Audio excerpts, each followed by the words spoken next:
Well, good morning. So good to have you here. Thank you so much for coming and being part of this service this morning for all of our guests. I want you to know how honored we are that you're with us. I want you to know how thankful we are that you're giving us some of your time this morning. And if you are watching us via our YouTube channel, thank you for tuning in with us. Whether you accepted an invite from one of our members, or if you found us on Facebook or went to our website. Either way, our entire congregation is very, very thankful that you are part of this service this morning. And if you are a guest and there's anything that you see, anything that you hear this morning that causes you to have any questions, please feel free to reach out to us. Let us know what those questions are, and we would be more than happy to answer any of those or others that you may have. And we want you to know as a church that we are here to help you and to serve you in any way that you can. So please, we hope that you will feel comfortable in reaching out to us. We started last week a brand new series of lessons that we're going to call A Conversation with Jesus. Now, conversation is the word that's, I think, maybe the buzzword of our day, of our time within the past couple of weeks, maybe in a month or so, that we need to have conversation, and we do. We need to have a lot of conversation about a lot of different things. But I envisioned last week, and if you were here or you were able to watch it, I envisioned Jesus being the one who leads the conversation. Not me or you. That it's more of Jesus who comes and takes this role. He pulls up the chair and he just sits down with us. And he says, let's talk about what's happening, what's going on inside of you and what's going on around you and what's happening in your life and what's happening in your home. Now, obviously, with the things that have been taking place in the past several weeks, those things are in the forefront of our mind. With conversations about race, with conversations about the other things that are taking place, that are happening. All of those are on the forefront of our mind, and we would think that Jesus would lead with those. We think that Jesus would sit down and he would say, well, let's start talking about that and jump into the deep end of the pool, but that's not what he does. You see, what Jesus does is that he references and he begins with our heart. What good is it to fix the superficial? What good is it to fix the external, but never talk about the internal? What good is it to ignore what is happening on the inside of us that makes what's happening outside of us an issue to begin with? So he talked to us last week about our heart, about the current condition of our heart and where it is. And he reminds us over 61 times in 4 Gospels that the heart is at the center of the human being. And not just in terms of physical life, but in spiritual life, an emotional life, and a mental life. And that if the heart is off balance, if the heart is off kilter, we're going to have issue. Because it is the heart that has made the color of someone's skin an issue, or it's the heart that has made the color of someone's uniform an issue, or it is the heart that has done all of these things. And if we don't bring the heart to Jesus, then all the things that we're talking about, change, progress, improvement, will only be temporary. Because what the Scripture tells us, what Jesus would point to us, as do the prophets, as does Moses, as does other key individuals, is that the heart doesn't need to be changed. The human heart needs to be completely done away with and replaced with a new heart. A new heart that is made in the image of the Son Himself. And a new heart that if we obey the gospel, we receive that new heart. We're circumcised and replaced and hopefully influenced. Which leads us to the topic this morning. Because again, Jesus doesn't talk about the things that are happening on the external. Not yet. He will. But not this morning. He still talks about our heart this morning, but he wants to talk about something that weighs heavy on us. So let me ask you a question, because I think this is what Jesus would ask us. What would you say is the prevailing emotion of our day? If you were just in this conversation and Jesus were to look at you and he'd say, well, I want you to describe the emotion that exists today in your society. Tell me about the emotion that exists in your home. Tell me about the emotion that constitutes the foundation of your relationships. we would probably all say, well, we would hope it's love. But if we've been watching for the past several weeks, and to be quite honest with you, if we've been watching for the past several years, it's been anything but love. Now, we would look and we would say, well, hatred seems to be a prevailing emotion. And I would agree, but the hatred is just, it's a symbol. It's a manifestation of a deeper and stronger emotion. We would probably say, well, there seems to be a lot of venom, a lot of bitterness. Again, we would be right, but that's not the one that Jesus is probing for. I think Jesus would look at us and say, all of those are correct and all of those are right, but there's one that's so deep that we actually got to bring it out into the light. I think it would be this one. We're angry. We're angry. Hatred is anger on steroids. Bitterness is anger that has taken root. Fear. Someone mentioned fear a second ago. Fear is anger lashing out and revealing itself. Are they separate? To a certain extent, they are. But if we were to actually do some probing or allow Jesus, even more importantly, to do the probing of our heart, we would find that the anger is really at the cause of this. Now, that doesn't mean that Jesus is going to say that all anger is bad and that all of it is evil and that we should stay away from it. Anger is an emotion that has been given to us by God, just like the others. Right? Fear keeps us from crossing the busy highway. It can be good. Anger, when we see an unrighteous thing take place or even a sin that happens, maybe can be described as a righteous anger. Even Jesus flips tables. We're quick to point all of these things out.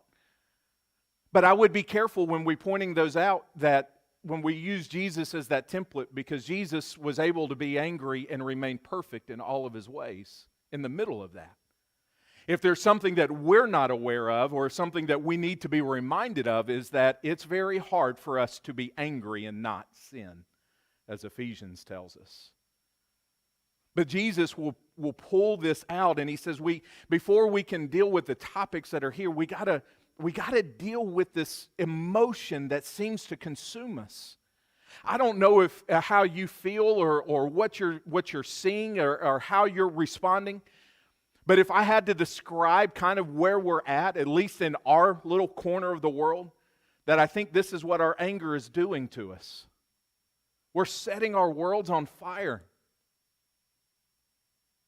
Maybe our home has been on fire for a while because our anger is not going away.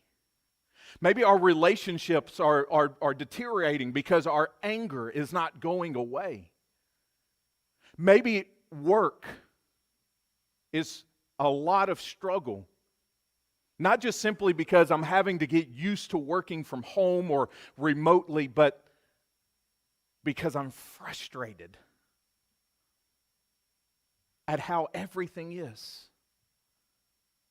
And so that covers and that bleeds over into some other aspects of my life. You see, it's not just what's happening on our streets and what's going on in our society that is showing anger, but even for many of us, maybe without anyone knowing here this morning, there is still anger that is consuming my world. There is anger that is hurting my life. There is anger that is ruining my marriage. There is anger that is ruining my relationship with my kids. There's anger that is ruining a relationship with my brothers or my sisters and my church family. There's anger and we're constantly clashing. And we know that it's there, but we feel and we know that the path of anger is leading us down to hatred or to bitterness or to something else. And so that's what Jesus brings to the light. That's what Jesus brings to the surface from the deepest parts of who we are. And what ends up happening was when anger goes unchecked, when anger is allowed to really just fester and to smoke and to smolder, and then finally it just explodes. And you know what happens? It's not a society that's consumed. It's me. I'm consumed. My world that was on fire turns into me being on fire. And this is consumed. And it rages. And there are those who are on the receiving end of that rage. There are those who are on the receiving end of a world set on fire, a spark that just ignited an entire wildfire. And it consumed my heart and my mind. And it's heard in my words. Whether I call someone a name or something else. Now, this isn't new to our world. We are people of the book. And we would realize as early as Genesis chapter 4 that anger ruins relationships. That anger, unchecked, and even the voice of God tries to keep it in place, but allowed to go unchecked, will cause us to say and ultimately do things that we wish we could undo. Right? We know the story of Cain and Abel. And I wonder if in this conversation that Jesus wouldn't say, you might want to just stop right here for a moment and go read that. And notice how Cain's countenance, how his face fell. Now, was his anger from the very beginning? No, it probably was sparked by jealousy. It was probably sparked by envy. It was probably sparked by something else. But what we could say that led in that progression is that it caused him to plan and ultimately do something that I would guarantee you he had no idea he was going to do the moment he woke up that day. There was no idea in his mind that his first thought that morning is by the end of this day, my brother will be dead. But that's how quickly anger spreads. And it sparks. And maybe anger isn't just with us watching the news, and maybe it's not just simply watching the events unfold, but maybe it's revealed when the person in front of me doesn't move as fast as he should when the light turns green. Maybe it's the anger that's revealed when my next door neighbor is not following the rules of the HOA or the neighborhood covenant. Maybe it's just been with the schools who have been trying to navigate COVID-19 and they're not doing as best as I think they should be doing. Maybe it's something else. But either way, if we don't look at the spark and if we don't identify what happens, it will ignite and it will consume. So with all of that said, Jesus would take us to Matthew 5, verses 21 through 26. And if you want to turn there in your Bible, you can. We're going to read it. It's something that Jesus has to say very early on in the Sermon on the Mount. And he's going to deal with this particular issue. And I've always just, those of you that have ever spoken, you know, a lot of thought goes into the topic and how you want to lead with things and why is it strategically placed. There's a lot of thought in that. Now, I've always wondered, why does Jesus very early on cover a topic like this in the Sermon on the Mount? Why is this one of the very first things? Now, he covers the attitudes, the Beatitudes, blessed are the poor in spirit and so forth and so on. He talks about the light of the world and he talks about the salt of the earth and that your righteousness needs to exceed that of the local religious leaders that are there. But his very first topic is the one we're about to read. But I think, among many reasons, is because anger that is allowed to go unchecked is a basket that we place over the light that we're supposed to be. And we replace the light of Christ with the light of anger. Both are to burn, but one burns for good and one burns for bad. I want you to read along with me and listen to Jesus as he has a conversation with us. You have heard that it was said to those of old, you shall not murder, and whoever murders will be liable to judgment. But I say to you that everyone who is angry with his brother will be liable to judgment. Whoever insults his brother will be liable to the council, and whoever says you fool will be liable to the hell of fire. So if you're offering your gift at the altar and there remember that your brother has something against you, leave your gift there before the altar and go. First be reconciled to your brother, then quickly come and offer your gift. Come to terms quickly with your accuser while you are going with him to court, lest your accuser hand you over to the judge and the judge to the guard, and you be put in prison. Truly I say to you, you will never get out until you have paid the last penny. Now, part of what Jesus is doing from an academic point of view is that he is sharpening what we know of as the law. The law's handled and almost portrayed from an outside point of view that, okay, the wrongdoing that is committed is the external. It's what I see. It's what I hear. And that's true. There is a certain element of it. But the intent of the law was always to see what happened to cause the external to be manifested in the way that it was. What was going on the inside that led to what happened on the outside. And that's what Jesus does. I mentioned this to the home builders on Tuesday night, and I've used it ever since my professor used it as an example or a metaphor. But just imagine holding a sharpener. Remember the little handheld sharpeners we'd have in school? And your wooden pencil? And you just constantly did that? Or maybe you got up and used one on the wall. Either way, it was just an old pencil sharpener. We always had to have one in our box. We always had to have one going to school. Jesus is taking the pencil that is the law and he is sharpening it. And he's holding it in his hands and he's sharpening it and he's whittling it down and he's getting to the core of what's going on. And this is what this conversation about is this morning. He's getting to the core of what's happening in our life. What may be a root cause of what's taking place. And what's interesting is that he begins with this. Now, he talks about murder. You have heard it said, but I say to you, this authoritative speaking. He's not changing the law at all. He's just getting to the intent. What caused a murder to begin with? What caused the outburst of hatred and bitterness? What caused that fight with my spouse? What is taking place on the inside? What has broken peace? Right? Hasn't one of our prayer requests for the past couple of weeks been that we want peace restored?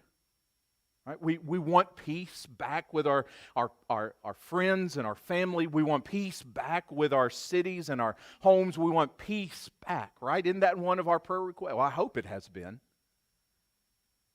But we look on the external and, oh, the peace was broken when we said this ugly word. Or peace was broken when I called someone a name, or peace was broken when I honked the horn, or peace was broken when we did this, or we did that, or we experienced this, or we experienced that. And I would say that there's a level of peace that was broken with that, but you know what really happens? This is what Jesus is telling us when he deals with this. When he says, but I say to you that everyone who is angry with his brother, you know what he's telling us? He's telling us that peace is broken when anger consumes the heart. Peace isn't broken when a bullet is fired from a gun. Oh, that may be a level of it, but that's not the first time peace was broken. It wasn't first broken when I used a term that hurt somebody, or somebody used a term that hurt me. Was a level of peace broken? Sure, but it wasn't the first time. Peace was broken when anger was allowed to consume my heart. Peace was broken inside of me. You ever notice how when we're angry, peace of mind doesn't seem to exist? Have you noticed that when we are angry, that peace in heart and soul don't seem to exist? Have you ever noticed that? Why? Because one is consuming the space that the other should be allowed to have. There cannot be a peace that surpasses all understanding as long as there is an anger that is allowed to consume. There cannot be allowed a peace to surpass understanding that will guard our hearts and our minds if the enemy has already gotten into the heart. Now, I'm not saying that there aren't times where an anger isn't justified or warranted. But what is it leading me to say? What is it leading me to do? How is it impacting my relationship? How is it impacting how I see my brother or my sister? How about what it's impacting me typing in a text message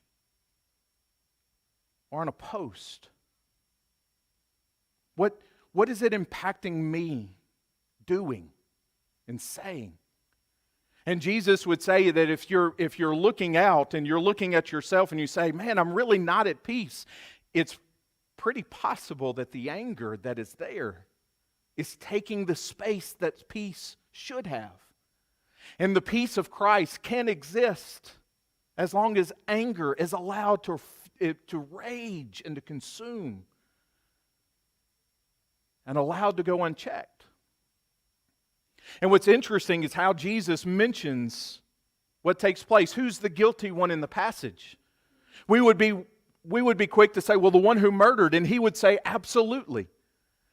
But don't forget all the other ones. You notice how many times he used the word liable? You notice how many times he brings this up on all the levels of the anger? The one who murders is liable to judgment, and that's right, and that's true, and that's what happens. That's what the law says. But Jesus comes and he says, but I also say that the one who is angry, he's liable too. And the one who calls someone a name, who says, quote unquote, you fool, he's liable too, or she's liable as well.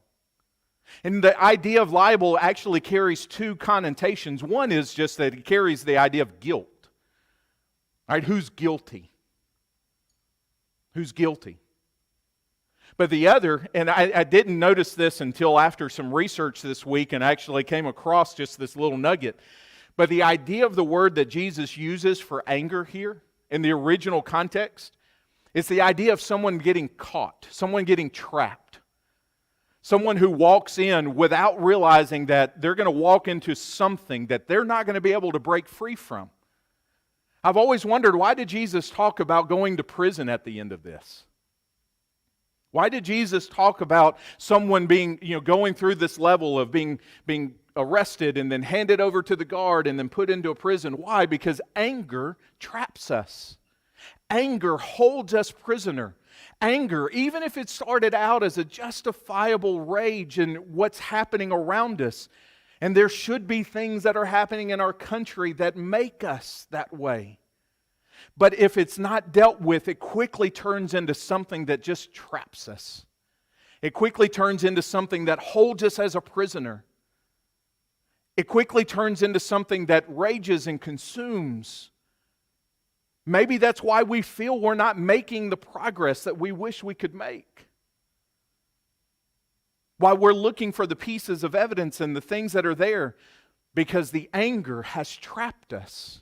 It has taken a hold of us, and it has taken a hold of the deepest and most influential part of us, the heart. I can tell you that as long as we have anger, as long as it's allowed to go unchecked, we will never have a conversation that we say we want to have. Because the anger will dictate the conversation through our words. We'll never have the peace that we hope to foster for ourselves and for others and people outside these walls. Because anger and the ugly stepsisters of anger, like hatred and bitterness, will rule the conversation. Liable. This is what Jesus says. And maybe we'll look at it and we'll turn into some ways in which this can be a positive in how we could apply this. But I think something that's a good rule of thumb is that the anger of man does not accomplish the purpose of God.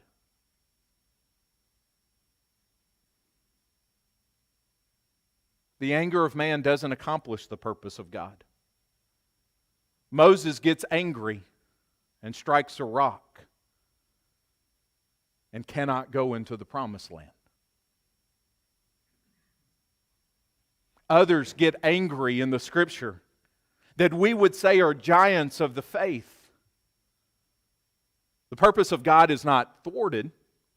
He ultimately will do what He wills. But the anger of man does not accomplish the purpose of God in my life, as long as I allow it to continue to do that.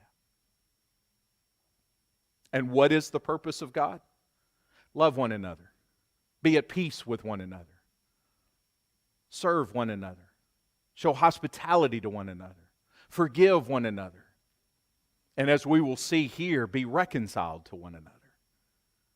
If you're wondering what the purpose of God for your life is, it's nothing in any mystical thing that's there. It's just written here in a book that can be accessed at any time and viewed and shaped and molded.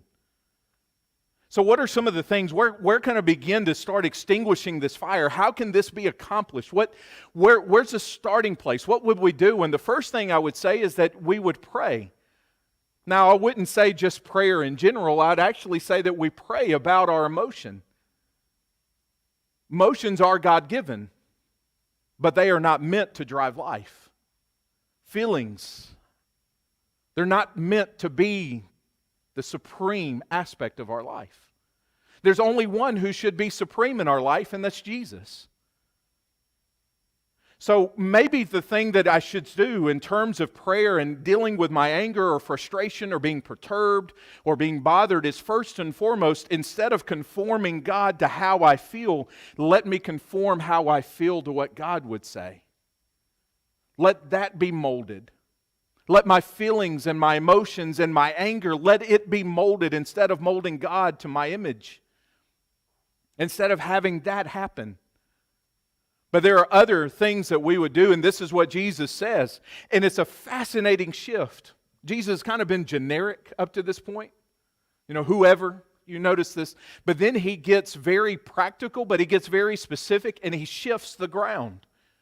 Well, I'm going to wait until it calms down, and then I'm going to wait for that person to come and make peace. Do you ever notice in Jesus' words throughout all four Gospels that one of his favorite words is the word go? That's one of his favorite words.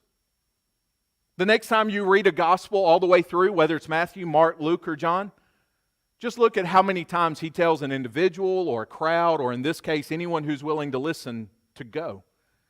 Sometimes the thing that we need to do is just not let the anger fester, but we need to get up and we need to go. And notice what Jesus says in verses 23 through 25 on how we handle this. If you're offering your gift at the altar and there remember that your brother has something against you, leave your gift there at the altar and go. First be reconciled to your brother and then come and offer your gift. Come to terms quickly with your accuser. Go first. Come to terms quickly. You know what he's doing? Jesus is prioritizing for us. You know what we think when we're angry? Anger is my priority, and how I feel is my priority. And Jesus says, I acknowledge that. But you know what the priority is? To seek and fix what is broken. Seek and fix not what the external has broken, but what the anger has broken and what is threatening to consume. And we look at it and say, well, does that mean now I just need to get up and leave this audience at this very moment and go do what Jesus is saying? If that's what you need to do.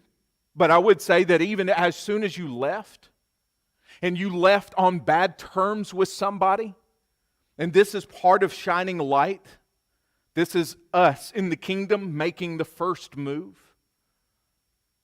It's who do you need to go and call this afternoon?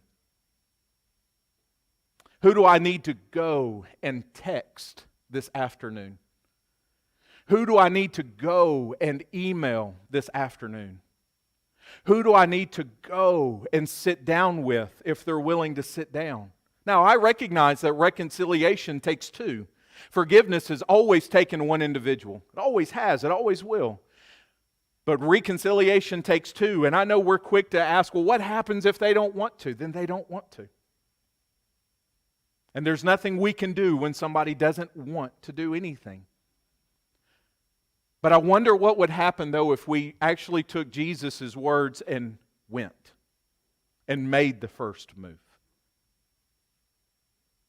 And I made that first move by going. I did that by first dealing with this and starting the process of rooting the anger out. Who do I need to go? Who is first? How quickly can I do that? If I could sum it up, and we'll close with this. Ultimately, what's going to extinguish the fire that is anger, that could lead to so many other destructive things and realities, is going to be ultimately a submission. What Jesus is asking of us is not easy. What Jesus is asking of us is not going to be the one who is full of pride or even holding on to the anger for the way that he or she feels and what's happened. These things that Jesus has asked and has taught us in this conversation, they will not become a reality as long as there's not a full and complete submission. So ultimately, and this is not just with anger, but this is with anything else, submission to Jesus, His Word, and His way will help extinguish the fire of anger. Which is why maybe the Scripture puts as the priority our relationship with the Father. Because it's not just a horizontal reconciliation that needs to take place. It's a vertical, isn't it? And if you wonder, does the Father and the Son practice what they preach? Jesus came. When it was His time to go, He did exactly that. He left heaven and came here. And He first offered Himself. He didn't leave the gift at the altar. He is the gift at the altar.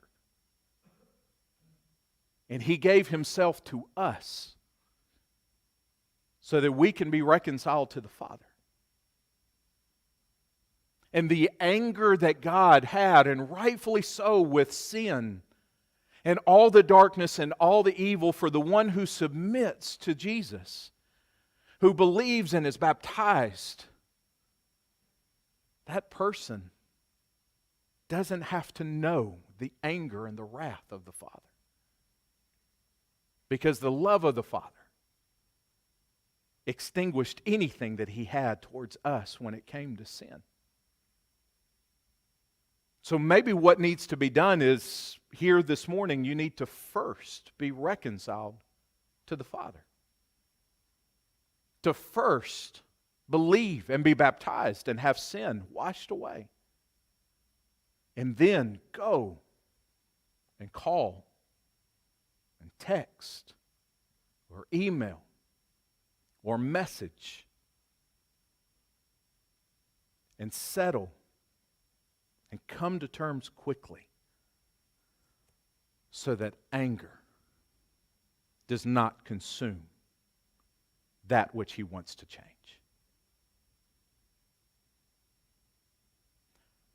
So if that's what you need to do this morning, we want to encourage you. Someone will be down front.